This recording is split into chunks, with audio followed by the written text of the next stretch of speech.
Deddy Mulyadi. Jadi kami ikut perintahmu. Setiap berangkat sekolah kami selalu jalan kaki. Ini jalan satu-satunya yang kami punya. Sudah 15 tahun tidak dibantu oleh pemerintah. Pak Deddy, bukankah ini negeri merdeka? Bantulah kami untuk mendapatkan indahnya kemerdekaan. Pak Deddy, kami adalah rakyatmu.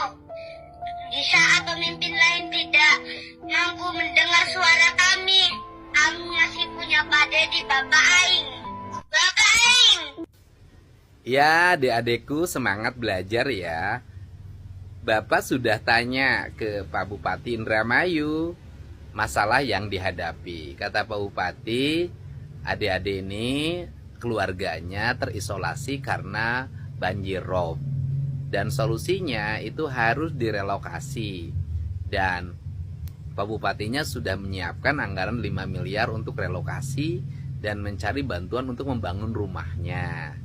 Nanti ditengok ya, kalau memang harus relokasi insya Allah untuk bangunan rumahnya dibangunkan oleh pemerintah Provinsi Jawa Barat. Karena kalaupun dibangun jalan ke situ, kalau nanti terkena banjir rob lagi, tetap saja itu akan rusak lagi dan adik-adik menjadi susah ya. Tetap semangat belajar, pasti Pak Gubernur akan mencarikan solusi pada setiap kesulitan. Kalau hanya bangun jalan dalam beberapa meter atau beberapa kilometer, itu mudah bisa dilakukan bersama antara Pemprov Jabar dengan pemerintah Kabupaten Indramayu. Semangat semuanya. Di saat pemimpin lain tidak mampu mendengar suara kami masih punya Pak Deddy, Bapak Aing. Bapak Aing! Ini yang waktu itu ada di media sosial ya? Iya. Namanya siapa? Abira Jahra Suhendang. Kok namanya nggak mirip nama Indramayu? Dapat ibunya sih Pak. Jadi tinggalnya di mana? Indramayu RT Wetan Blok Empang. Sekolahnya kelas berapa? 2 SD. Jarak dari rumah ke sekolahnya jauh? Jauh. Ayo berangkat dari rumah jam berapa? Jam 6. Jam 6. Nyampe sekolah? Jam itu. Oh, berarti 1 jam. Yang waktu ada pakai video, yang videonya siapa? Paman. Pamannya yang video, ya kan? Emang kenapa di video segala? Supaya jalannya bener. Oh, Supaya jalannya bener. Oh, jalannya bener. Selama ini jalannya kenapa? Rusak dan licin. Jalannya jalan desa apa jalan kabupaten? Desa. Kayaknya jalan desa deh itu. Iya. Udah gede mau jadi apa? Mau jadi gubernur.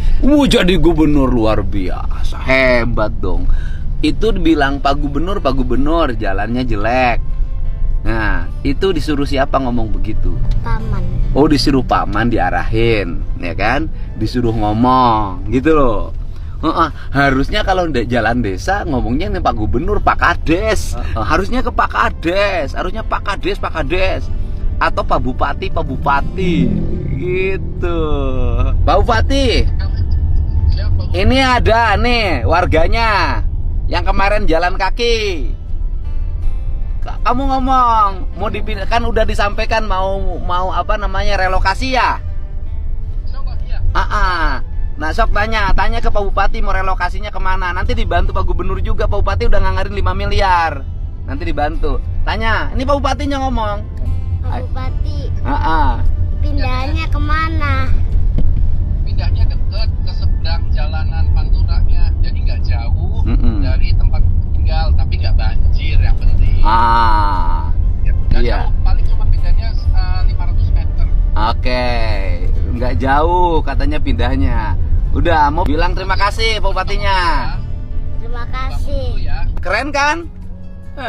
Ini pemerintah sekarang bekerja buat rakyatnya. Bupati, gubernurnya kerjasama. Ya, kalau Nih, dia ada di Padi. Terima kasih. Gubernur Jawa Barat Deddy Mulyadi lain Bapak Aing tapi Bapak Tere. Bukan kata saya, tapi kata warga Cirebon Timur yang mengeluhkan jalanan di sana rusak parah. Hampura warga, Kang Deddy Mulyadi juga sama seperti kita manusia biasa.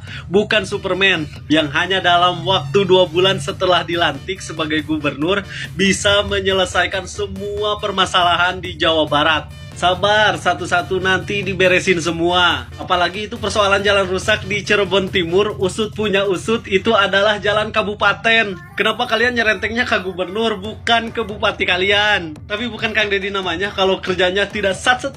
Coba simak video berikut. Suka gatel kalau lihat jalan kanan kiri tidak terurus, lampunya tidak tertata. Mohon maaf ke Pak Wali Kota Cirebon dan Bupati Cirebon. Jalan dari gerbang tol sampai areal sini, biarkan itu menjadi kewenangan Provinsi Jawa Barat. Biar kami yang menata trotoarnya, biar kami yang menyiapkan tukang sapunya, biar kami yang memasang lampu-lampunya, karena kami ingin menghadirkan leluhur kami di tempat ini. Gimana, kalian warga Cirebon Timur masih mau mengatakan Bapak Aing adalah Bapak Tere? Masih mau mengatakan Cirebon Timur dianak tirikan? Cik atulah hareup sakirana masih aya kadesna, masih aya camatna, masih aya bupatina, masih aya anggota dewana. Ulah saeutik-eutik ngeluh ke Bapak Aing, apalagi nyalahkeun Bapak Aing. Karunya nepi ka ayeuna can istirahat, ngan muter we terus muter. Cik atuh Kang Deddy teh kurang kumaha, sudah mah waktunya, tenaganya, pikirannya, duitnya dikasihin kepada masyarakat. Masih ada aja yang ngejelekin. Ya kalau misalkan warga luar, ini pas dilihat, masih warga Jabar, astagfirullah. Hei, warga luar berbondong-bondong ingin tukeran gubernurnya sama kita. Masa kita warga Jabar sendiri tidak bangga mempunyai gubernur seperti Kang Deddy Mulyadi? Ini video gue bakal agak panjang ya, tapi gue minta dengan sangat kalian dengerin bener-bener, siapa tahu pola pikir kalian itu bisa terubah dan bisa berubah gitu. Jadi ya, gebrakan barunya KDM, Kang Deddy Mulyadi itu adalah kalau orang yang mau mendapatkan bansos ya, laki-lakinya itu harus vasektomi dulu. Jadinya si vasektomi ini dijadikan syarat untuk penerimaan bansos. Dan Kang Deddy juga bilang berhenti punya anak kalau nggak sanggup menafkahi. Banyak orang yang mikir ngapain sih ngatur-ngatur mau punya anak apa segala macam, ngapain pemerintah yang ngatur. Tapi kalau dari program barunya Kang Deddy ya, pelajaran yang gue dapat itu adalah pendidikan keluarga berencana, kesetaraan gender, dan ketegasan pemimpin dalam mendisiplinkan warga-warga. Tapi kayaknya kalau yang pemikirannya nggak nyampe, banyak yang bilang melanggar HAM lah, melanggar hukum agama lah, ini itu segala macam, babi bu bebo. Tapi padahal kalau kalian dalemin lagi pikirannya pemerintah, pikirin lagi lebih dalam lagi maksud dan tujuannya dari si Kang Deddy ini, gue yakin kalian pasti paham deh. Tubuh seseorang itu adalah hak individu orang itu sendiri. Gue paham, pemerintah itu tidak berhak untuk mengatur. Iya, gue paham. Tapi kalau memang tubuh dan individu itu adalah tugas individu itu sendiri, ya jangan apa-apa ngandelin pemerintah. Yang buat lu, yang goyang lu, yang jadiin anak lu, tapi lu mengandalkan pemerintah, ngandelin BPJS lah, bansos lah, lapangan pekerjaan lah, macet pada komplain lah, banjir buang sampah pada komplain lah, segala macam, semuanya nyala-nyalain pemerintah. Menurut gua stigma banyak anak banyak rezeki itu tuh bisa dipakai di zaman dulu ya, tapi kalau dipakai di zaman sekarang tuh menurut gua kurang relevan gitu. Katanya banyak anak banyak rezeki, ya udah jangan mengandalkan bansos. Gue juga paham, mungkin bansos itu adalah salah satu rezeki dari Tuhan untuk keluarga lu, untuk anak lu, tapi kan bansos dari pemerintah.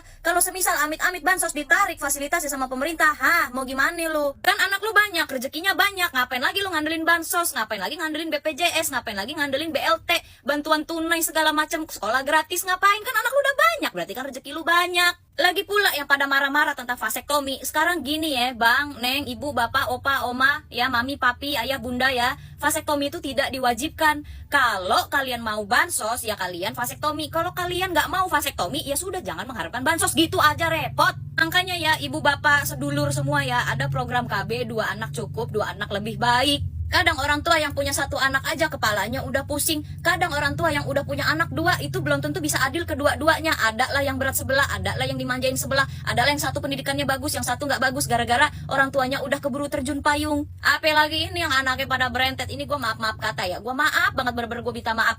Kalau gue ngeliat orang-orang yang di pinggiran jalan gitu ya, yang hidupnya kurang mampu gitu ya, gue nggak tahu kenapa anak-anak itu berentet. Udah gitu berentet itu masih pada kecil-kecil gitu loh, paham gak sih? Terus yang kayak satu motor boncengan berlima gitu, tapi bocahnya tuh masih pada kecil-kecil banget, piik-piik banget. Sedangkan kalau orang kaya nih ya, kalau orang yang berada gitu ya, anaknya tuh 2-3 paling banyak. Karena apa ya? Karena orang tua yang justru mapan, justru mampu, itu mereka itu benar-benar mempersiapkan anak-anaknya itu untuk berpendidikan yang bagus, ke luar negeri misalnya, atau masuk ke sekolah-sekolah yang bagus, international school, dan segala macamnya. Dipersiapkanlah warisannya, dipersiapkanlah asuransi kesehatan, asuransi jiwa, asuransi sakit kritis lah, segala macam itu dipersiapkan dengan matang, ibu bapak. Ini pemerintah tuh lagi bebenah ya, sedikit demi sedikit sedang dibenahi. Kok kalian tuh pola pikirnya kok nggak bener-bener gitu loh, dikit-dikit langsung disalahin, dikit-dikit langsung dihujat. Coba gitu didalemin dulu maksud dan tujuan si pemerintah itu sendiri gimana. Kalau memang nggak masuk akal lah dikritik. Lah ini dikasih solusi ya supaya meringankan angka kemiskinan di Indonesia, meringankan ibu bapak gitu, supaya nggak makin banyak pemulung gitu ya, nggak makin banyak orang yang tinggal di bawah kolong jembatan, nggak makin banyak yang tinggal di bantaran sungai yang mau digusur gitu. Dikasih solusi kok malah, aduh. Itu yang bilang vasektomi melanggar HAM, melanggar agama dan segala macam, udah terserah, lu nggak usah terima bansos. Terus nggak usah lagi lu koar-koar nyala-nyalain pemerintah. Yang bilang banyak anak banyak rezeki ya, setiap anak punya rezekinya masing-masing ya. Coba dah pemerintah tarik BPJS, tarik BLT, tarik KIS, tarik apalagi sekolah gratis, tarik bantuan bansos, tarik makan gratis, tarik sekolah negeri gratis, tarik semua fasilitas itu. Biar lu pada mikir berkali-kali kalau mau punya anak banyak. Lu pada cewek-cewek yang lahiran aja masih banyak banget yang pakai BPJS. Perasaan giliran cewek-cewek yang KB kok kayaknya nggak ada yang kasihan gitu. Kalau cewek-cewek KB tuh apa ya, didukung-dukung aja gitu, nggak dibilang melanggar HAM dan segala macam. Tapi giliran vasektomi kok kayaknya ini konspirasinya banyak banget nih perkara vasektomi gitu. Kenapa giliran cewek yang KB kok kayaknya pada seneng, giliran cewek yang menderita kok lulu pada seneng gitu. Ini gue nanya ya, gue beneran nanya ya. Kalau vasektomi itu dilanggar oleh agama dan menyalahi HAM gitu ya, gue mau nanya, bukankah menelantarkan anak itu juga melanggar syariat?